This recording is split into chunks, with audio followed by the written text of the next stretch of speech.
Yaa'iin dhaabbilee amantaa bulchiinsa magaalaa Finfinnee haala biyyaa ilaalchisee abbootii amantaa waliin marii geggeesseera.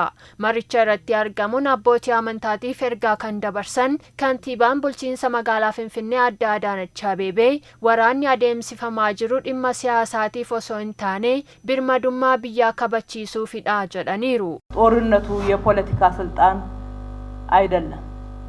ጦርነቱ ሀገርን ከማጽናት Waraanni gaggeeffamaa jiru aangoo siyaasaa fi miti. Waraanni gaggeeffamaa jiru biyya baraaruudhaaf qabeenya ishee badhaadhina isheetiif oolchuuf gaggeeffamaa kan jirudha. Kanaaf dhimmichi dhimma biyyaati. Biyya oolchuudhaaf biyyi akka hin diigamneef tokkummaan ishee akka eegamuuf bilisummaa ishee mirkaneessuudhaaf tumsi hunda keenya barbaachisaadha.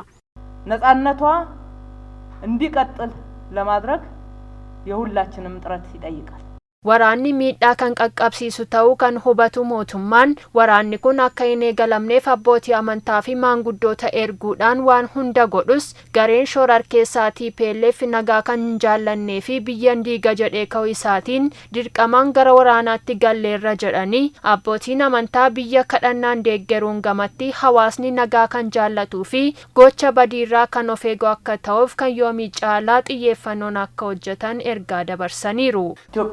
ማትረፍ ግድ ይለናል ሀገራችን ናት ኢትዮጵያ ዲገሙራ በራሩን ድርቀመ ኬኛ ብየ ኬኛ ዋንታቴፊ ኩን ዲማ ፊለኖ ቀቡ ሚቲ Abbootii fi haadholiin keenya kaleessa tokkummaa waan uumaniif diina Itoophiyaatti dhufee injifatanii deebisaniiru kan jedhan kantiibaa Adaanech garee badii kana dhabamsiisuun dhaloota ammaa irraa kan eegamudhaas jedhaniiru.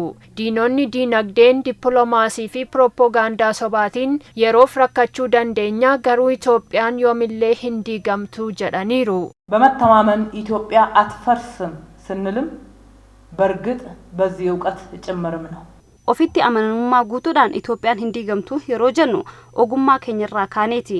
Itoophiyaan ni raafamti, ni qoramti, ni rakkatti ta'a garuu tasallee hin diigamtu.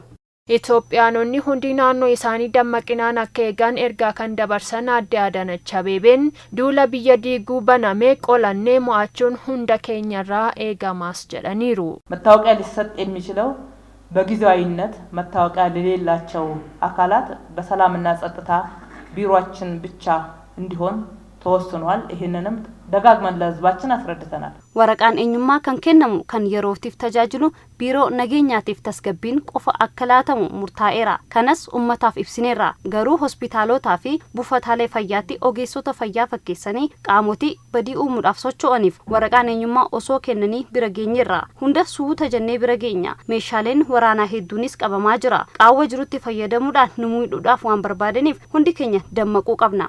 ሁላችንም ነቅተን መጠበቅ ስላለብን